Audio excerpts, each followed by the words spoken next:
à tous, bienvenue dans ce nouveau numéro de 100% Challenge. Aujourd'hui, nous allons à la rencontre de femmes et d'hommes dont le métier et les activités participent à ce qu'on appelle la transformation numérique de l'économie, en l'occurrence l'économie mauricienne. Comme autrefois, certaines entreprises ont transformé leurs opérations en intégrant l'électricité devenue largement disponible, aujourd'hui de plus en plus de professions s'adaptent avec le déploiement du digital à tous les niveaux. Pourquoi cette adaptation est-elle nécessaire ? Comment s'effectue-t-elle et quelles en sont les conséquences obtenues ou attendues? Écoutons ces professionnels en mutation et regardons. Le développement de l'usage des connexions électroniques dans notre quotidien est à l'origine de ce qu'on appelle la transformation numérique des sociétés. Maurice et les autres îles de la région n'échappent pas à ce phénomène planétaire. Leurs activités économiques connaissent de profondes mutations. Certaines entreprises s'adaptent et d'autres vont directement sur le tout digital. On sait, les études le démontrent, qu'il y a plus de gens qui consomment l'information online, dans les sites web, comparé à la consommation sur du papier. Donc c'est cela qui nous a amené à nous dire que la plateforme doit être une plateforme pure player, justement, pour ne pas s'encombrer des handicaps, pour ne pas s'encombrer des pratiques, pour ne pas s'encombrer des coûts aussi. De ce qu'ont les radios ou les journaux. Et c'est en cela que nous sommes le média le plus réactif en fait du pays. La réactivité est plus importante que jamais sur la toile. Toutefois, elle ne dépend pas que des réseaux. C'est un métier quand même où on dépend énormément de l'homme, des personnes. Et donc de la toute petite équipe que nous avions au début, nous sommes en train quasiment de doubler, voire de tripler notre équipe pour pouvoir proposer une diversité de l'information. Nous envisageons également des possibilités de collaboration, des possibilités de pouvoir utiliser d'autres plateformes possibles avec d'autres partenaires de la région pour proposer d'autres types d'informations et faire en sorte que les synergies nous aident à toucher une audience beaucoup plus importante. L'audience étant aussi au centre de leur stratégie de communication, les entreprises y intègrent désormais toujours davantage d'outils numériques, avec des choix pionniers, comme souvent pour certains grands groupes mauriciens. Aujourd'hui, c'est vrai que pour IBL, la communication digitale a pris une large part dans nos actions de communication en général. Et tout a démarré en 2012, lors des 40 ans d'IBL. Là, on a voulu être innovant. Pour nous, c'était important parce qu'on célébrait une grande fête. Et aussi, on a voulu pouvoir rejoindre une population qu'on n'arrivait pas forcément à rejoindre via les médias traditionnels. Et c'est comme ça qu'on se lance dans une campagne qu'on a appelée « Il sera une fois » et qui a fait ses marques, je pense, dans l'histoire des médias sociaux et de la communication digitale à Maurice. Derrière les écrans, il y a toujours des professionnels innovants. Fêter son anniversaire pour un gros groupe comme IBL avait tendance à devenir quelque chose de cliché. IBL avait un brief un petit peu différent. Il ne voulait pas forcément qu'on revoie ou qu'on remette en perspective les 40 années passées au sein de leur groupe, mais ils voulaient se projeter dans le futur et qui appelait évidemment dans cette projection dans le futur à utiliser ou à faire utilisation d'outils ou de moyens de communication beaucoup plus modernes, donc le digital. Dans le digital, les technologies évoluent à une vitesse sans précédent. Les maîtriser demande des efforts importants. Les moyens de la créativité ne sont pas pour autant sacrifiés. On a vraiment des outils qui nous permettent d'être en alerte quasiment 24 heures sur 24 et qui nous permettent de suivre et de surveiller ce qui se dit sur une société comme IBL ou la réaction en chaîne qui va se créer en fonction de ce que nous allons créer pour communiquer avec cette audience-là. Les outils, c'est une chose, c'est vrai que les outils deviennent de plus en plus importants, mais la clé reste vraiment dans cette génération d'idées, de contenu. Chose très intéressante, c'est que nous employons de plus en plus aujourd'hui des personnes qui écrivent et qui écrivent du contenu, qui vont venir à l'avant avec des idées, qui réfléchissent à autre chose et qui permettent à ce que nos clients continuent à générer l'intérêt quelque part. L'intérêt de cette forme de communication, en plus de la visibilité, c'est qu'elle offre aux entreprises de nouveaux moyens pour favoriser leur diversification et leur croissance à l'international. Des enjeux qui s'accompagnent de pas mal de défis. Se lancer dans la communication digitale, c'est aussi accepter qu'il y a des défis à relever. Le premier, c'est d'avoir du contenu.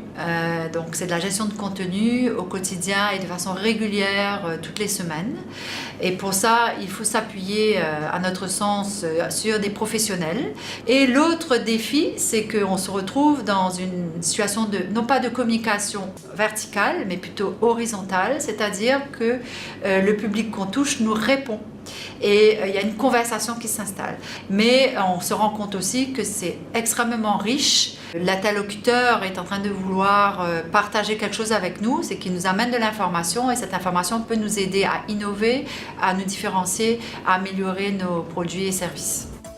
L'interactivité offre des opportunités que certains spécialistes, en activité depuis 20 ans à Maurice, savent bien analyser. Analysis, en fait, est le représentant de TNS, la deuxième plus grosse société d'études de marché internationale. Nous sommes basés à Madagascar, à La Réunion, et nous le faisons aussi pour le marché africain. Et notamment, nous allons faire une conférence où nous allons comparer les comportements des consommateurs connectés, que ce soit au Ghana, au Kenya, en Afrique du Sud. Nous sommes les premiers à avoir fait une étude qui décrypte les comportements du consommateur connecté mauricien. Et il s'avère que la moitié des Mauriciens connectés sont des leaders, c'est-à-dire que ce sont des gens qui se connectent énormément et qui attendent beaucoup de contenu, de vidéos, d'e-commerce, d'avoir du commerce en ligne aussi pour eux, en local. Les attentes des internautes s'accompagnent de nouvelles pratiques. Grâce à l'arrivée du digital, le processus de décision du consommateur a radicalement changé. C'est-à-dire qu'aujourd'hui, dès qu'il est intéressé par un produit, dès qu'il a une idée, il va tout de suite, depuis son smartphone, regarder les sites en ligne, comparer, aller chercher plus d'informations, et puis il va en parler avec son entourage, avec sa communauté sur le net pour avoir leur feedback. Et donc finalement, c'est autant de points de contact qui sont vraiment très importants et qu'il faut envisager pour les sociétés comme des opportunités. Les opportunités offertes par la transformation numérique se saisissent grâce au partage des connaissances. TNS a une société sœur qui est AIM, Analysis Institute of Management, où nous proposons des formations spécifiques en management, en marketing, pour former les cadres de la zone Océan Indien. Donc on met vraiment l'accent sur toute la partie retail et la partie digitale. Cette formation apporte avant tout un approfondissement extrêmement sérieux dans toutes les facettes du marketing, allant du digital au comportement du consommateur. Donc on voit aussi bien ce qui est théorique, mais également ce qui est applicatif. Donc comment aujourd'hui les responsables marketing peuvent véritablement allier le changement digital, les fondements marketing, la réalité du commerce, mais également dans un environnement qui est insulaire, comme la Maurice ou la Réunion ou tout l'océan Indien, qui est finalement comme un balcon sur le monde, mais qui se sent quelquefois un peu loin. Les réseaux réduisent les distances, encore davantage quand on a appris à en tirer le meilleur parti. L'executive marketing, j'ai vu ça sur le journal, j'ai vu ça sur le Facebook, j'ai vu ça sur LinkedIn aussi. Je voulais apprendre, je voulais approfondir mon métier, c'est la vente, mais c'est pas seulement la vente. J'ai appris à comment atteindre les clients, par exemple les clients qui sont sur le net.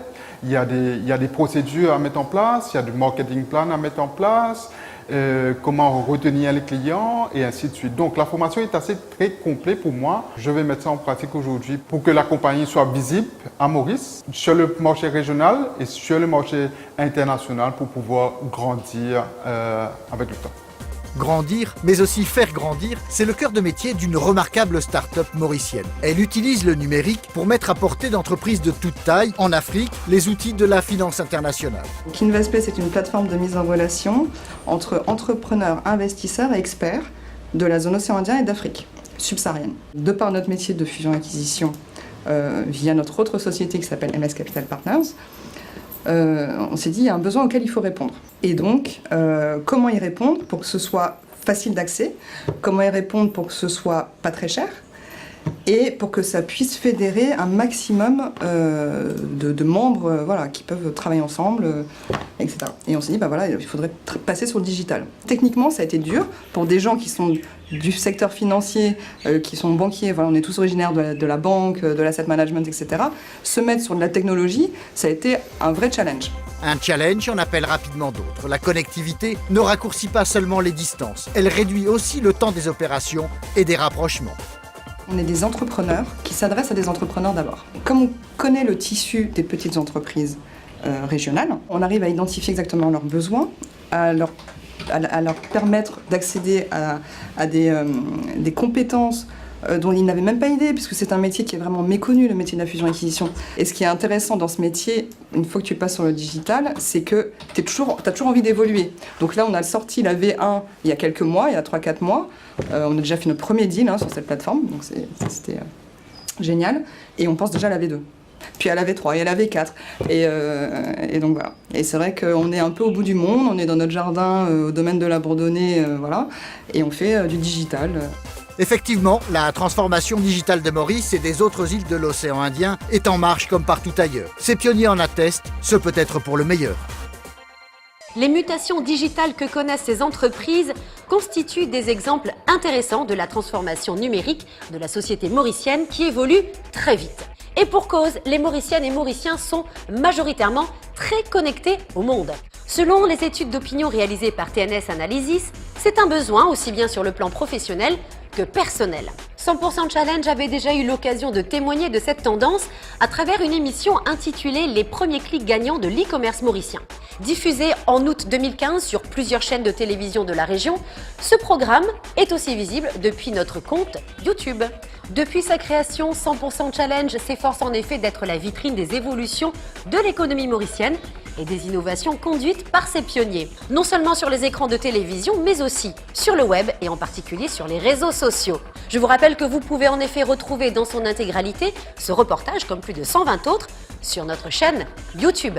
Une version plus courte du reportage que nous venons de regarder ensemble est également disponible sur le site web de notre partenaire Iowa News et sur notre page Facebook que vous êtes de plus en plus nombreux à fréquenter. En attendant de lire vos commentaires, je vous donne rendez-vous lundi prochain, même heure, même chaîne et même enthousiasme.